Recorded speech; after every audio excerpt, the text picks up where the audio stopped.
দাদা ঘরে আছেন? আসবো দাদা? এসো, ভেতরে এসো।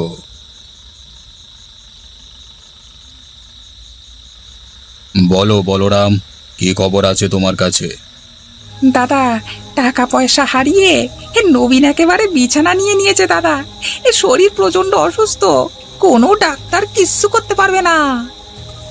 এটাই তো আমি চেয়েছিলাম। বেটা আমাকে টেক্কা দেবে ভেবেছিল। হ্যাঁ দাদা, আমি অনেক ইশারার মাধ্যমে ওকে সাবধান করবার চেষ্টা করেছিলাম যে বাজারে এত খাঁটি জিনিস চলে না, কিন্তু বেটা কিছুতেই আমার কথা শুনলো না।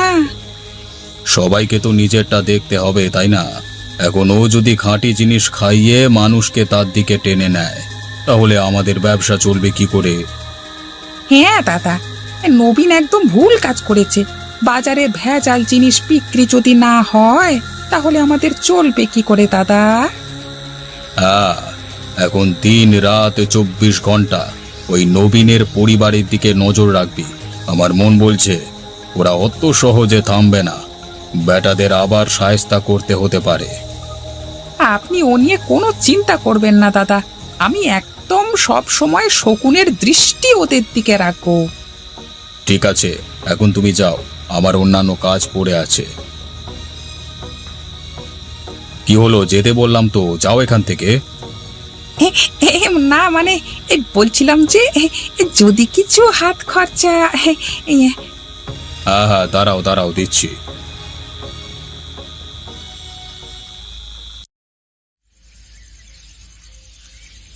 ওগো, তুমি এত দুশ্চিন্তা করো না। তোমার যে শরীর খারাপ হয়ে যাচ্ছে সেটা কি তুমি বুঝতে পারছো না?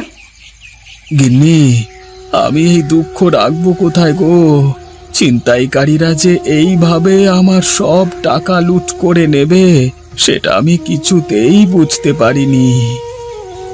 ওগো, ওপরওয়ালার ওপর ভরসা রাখো, তিনি নিশ্চয়ই কিছু না কিছু আমাদের জন্য করবেন। আর তুমি তো কারোর খারাপ চাওনি, সবাইকে খাঁটি জিনিস খাইয়ে এসেছো এতদিন। এতে যদি কারোর অসুবিধে থাকে তবে তো তারা তোমার ক্ষতি করবার চেষ্টা করবেই। গিন্নি, দুঃখটা আমার সেই জায়গায় নয় গো। ছিনতাইকারীরা আমার এমন হাল করলো, আমি আর ঘুরে দাঁড়াবার অবস্থায় নেই গো। আমার সমস্ত টাকা পয়সা হাতিয়ে নিয়ে চলে গেছে। আমার মন বলছে এই কাজে তোমার খুব কাছের কেউ যুক্ত আছে, না হলে ছিনতাইকারীরা জানলো কি করে যে তুমি কোথায় টাকা পয়সা রাখো না রাখো? তুমি ঠিক বলেছ গিন্নি, কিন্তু কে হতে পারে বলো তো? আমার এই বলরামকে একদম ভালো লাগে না জানো। লোকটার চোখ মুখ দেখলেই মনে হয় অত্যন্ত শয়তান লোক। কিন্তু আমাদের হাতে যে কোনো প্রমাণ নেই গিন্নি, আমরা চাইলেও কিছু করতে পারবো না। তুমি দেখে নিও, আমাদের সুযোগ অবশ্যই দেবেন, সেদিনের জবাব দিতে হবে। সে সুযোগ কি আদেও আসবে গিন্নি? নিশ্চয়ই আসবে, আমাদের ভেঙে পড়লে চলবে না। তুমি এখন একটু বিশ্রাম নাও, আমি রান্না বান্না সারি।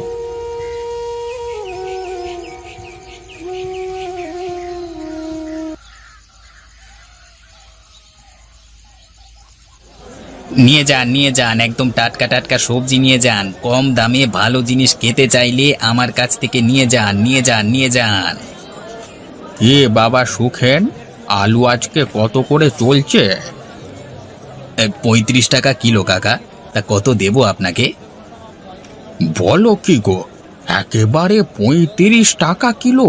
এই কদিন আগেই তো 20 টাকা কিলো আলু নিয়ে গেলাম। যত দিন যাচ্ছে জিনিসপত্রের দামও তত বাড়ছে কাকা।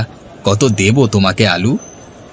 কি আর করা যাবে, দাও 2 কিলো মতো আলু আমাকে দিয়ে দাও। হ্যাঁ দাদা, দিচ্ছি। আচ্ছা সুখেন, একটা কথা বলো দেখি, এই যে দিন প্রতিদিন জিনিসপত্রের দাম এত বেড়ে যাচ্ছে, এর কারণ কি? কাউকে বলো না কাকা, একটা ভেতরের কথা বলি। এসবের পেছনে একটা বড় মাথা যুক্ত আছে, তার ভয়ে চাইলেও কেউ কম দামে জিনিসপত্র বেচতে পারে না।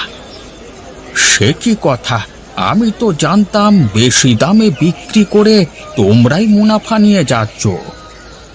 সেগুড়ে বালি কাকা, দিন শেষে আমাদের আয়ের বেশিরভাগ অংশটাই সেই বড় মাথার জন্য পাঠিয়ে দিতে হয়।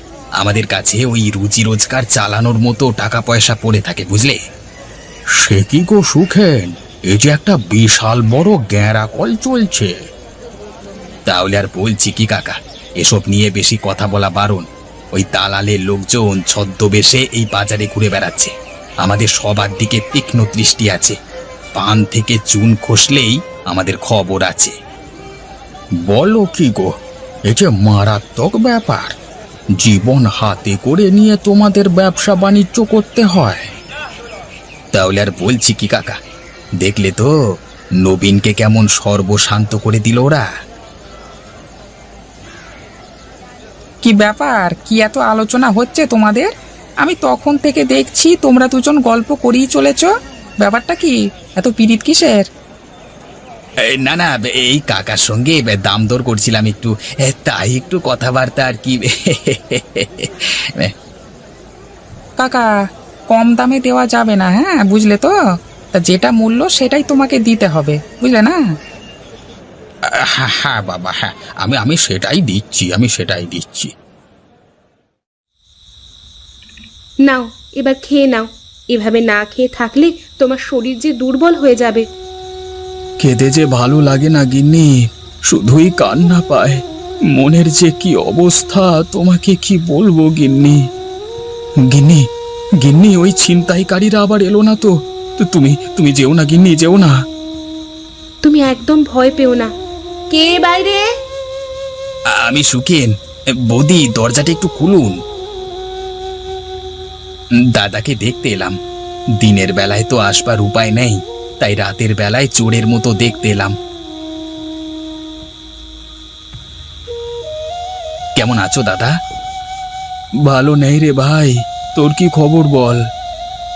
খবর দিতেই তো তোমার কাছে এলাম দাদা। আমি ভেতর থেকে খবর পেয়েছি তোমার সর্বনাশ করবার পেছনে দালাল চক্র কাজ করছে। আর তোমার সম্বন্ধে সমস্ত খবর সেই দালালকে দিয়েছে ওই বলরাম। বলরাম যে এসবের পেছনে যুক্ত আছে সেটা আমি আগে থেকেই জানতাম। এখন এদের মোক্ষম জবাব না দিলে এরা সব ব্যবসায়ীর মাথায় পেয়ে বসবে। আমারও সেই একই কথা। কিন্তু তুমি কি করবে গিন্নি? আমার মতে বলে কালকে থেকে বাজারে আবার ডালের চপ তৈরি করতে শুরু করতে হবে। আমারও একমত। নবীনদা যেমন আগে কম দামে মানুষকে ভালো জিনিস খাওয়াতো, কাল থেকে আবার ডালের চপ তৈরি করে খাওয়াতে শুরু করো। কিন্তু তাতে যে ওরা আমাদের প্রতি আরো রাগান্বিত হবে। তখন যদি উল্টো পাল্টা কিছু করে বসে। ওসব নিয়ে তুমি কোনো চিন্তা করো না নবীনদা। গ্রামের মানুষ আগের থেকে অনেক সজাগ হয়েছে। এরপর তোমাদের পরিবারের উপর আক্রমণ হলে গ্রামের লোকেরা আর ওই দালাল দিকে ছেড়ে কথা বলবে না। সবই তো ঠিক আছে সুখেন, কিন্তু আমরা যে কালকে থেকে ডালের চপ তৈরি করতে শুরু করব, প্রয়োজনীয় জিনিসপত্র কিনবার মতো টাকা পয়সা যে আমাদের কাছে নেই। আমি তোমাকে এনে দেব দাদা। তোমার বিপদের সময় আমরা সবাই তোমার পাশে আছি। এই সময় যদি তোমার পাশে না দাঁড়াই, তাহলে ওই দালালরা কোনো না কোনো দিন আমাদের উপর আক্রমণ করতে পারে। আমাদের একজোট হয়ে থাকতে হবে। তাহলে কালকে থেকে আবার আমরা আগের মতো ডালের চপ খেতে চলেছি। হে,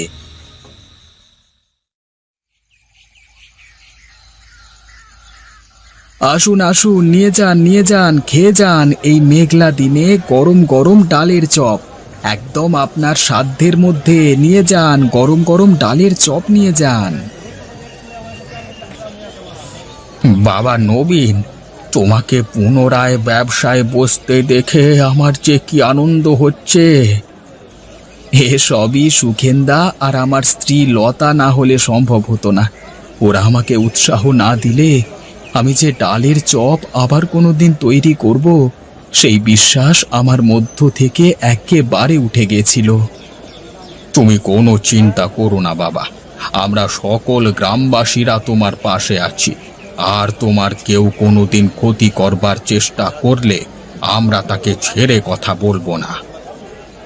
একদম ঠিক কথা বলেছ কাকা। আমরা একজোট না হলে এই সমস্যা থেকে কোনোদিনই বেরোতে পারবো না। এই দালাল চক্রে সাধারণ মানুষ থেকে ব্যবসায়ী সকলেই ক্ষতিগ্রস্ত হচ্ছে।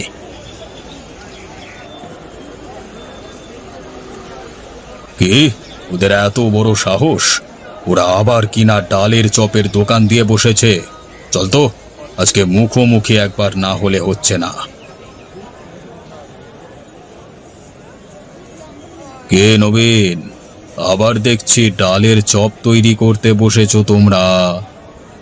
হ্যাঁ দাদা, ব্যবসায়ী লোক তো, লোককে কম দামে ভালো জিনিসটা খাওয়াবো বলে প্রতিজ্ঞা করেছি। এখন সেই প্রতিজ্ঞা তো ভঙ্গ করতে পারি না, তাই যত কষ্টই হোক না কেন আবার আমি আমার ব্যবসা খুলে বসলাম।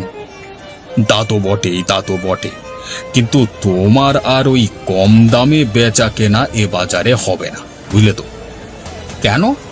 মগের মুলুক নাকি? একটা মানুষ কম দামে সাধারণ মানুষকে খাইয়ে সেবা করছে, আর আপনি এসে মাঝখানে ব্যাকরা দিচ্ছেন? আপনি কে মশাই? আপনার সাহস তো কম নয়। এই বুড়ো, মুখটা একদম বন্ধ কর। আমার ক্ষমতা তুই জানিস না। রাতারাতি কোথায় গায়েব করে দেব তা কেউ জানতেও পারবে না। এইভাবেই বুঝি তুমি সকলকে ভয় দেখিয়ে চুপ করাও? এতক্ষণে আমরা সব বুঝতে পারছি। এই বেটা সুখেন, মুখটা একদম বন্ধ রাখবি, না হলে কাল থেকে তোকে এই বাজারে কে দোকান বসাতে দেয় আমি দেখে নেব। তুই তাহলে সেই লোক যে আমার কথা এই দালালকে চুপি চুপি জানিয়েছিলিস, তারপর এই দালাল লোক লাগিয়ে আমাদের সমস্ত জমানো অর্থ চুরি করে নেয়। এই মুখ সামলে কথা বল, একদম মুখ সামলে কথা বল। তোর কাছে কি প্রমাণ আছে যে আমি তোর পেছনে লোক লাগিয়েছি? প্রমাণের দরকার হয় না। তুমি সকলের সামনে যেভাবে হুমকি দিচ্ছ তাতে সহজেই প্রমাণ হয় তুমি সেই লোক যে বাজারের সমস্ত ব্যবসায়ীদিকে ভয় দেখিয়ে সাধারণ মানুষের কাছ থেকে বেশি বেশি মুনাফা আদায় করো। যা করি বেশ করি, আমার হাত কত দূর তা তোদের জানা নেই বলেই তোরা এত কপচাচ্ছিস। জানি তো আপনার হাত অনেক দূর, আর আজকে আমরা এই গ্রামবাসীরা মিলে আপনার হাতটা মুচড়ে ভেঙে দিলে কেমন হবে? তোরা তোরা আমার গায়ে হাত দিবি? আমার গায়ে? ছোট লোকের দল! দাদা দাদা, আবহাওয়া ভালো ঠেকছে না, মনে হচ্ছে সমস্ত গ্রামবাসী আমাদের উপর চড়াও হচ্ছে। চলো দাদা, চলো দাদা, এখান থেকে কেটে পড়ি, চলো।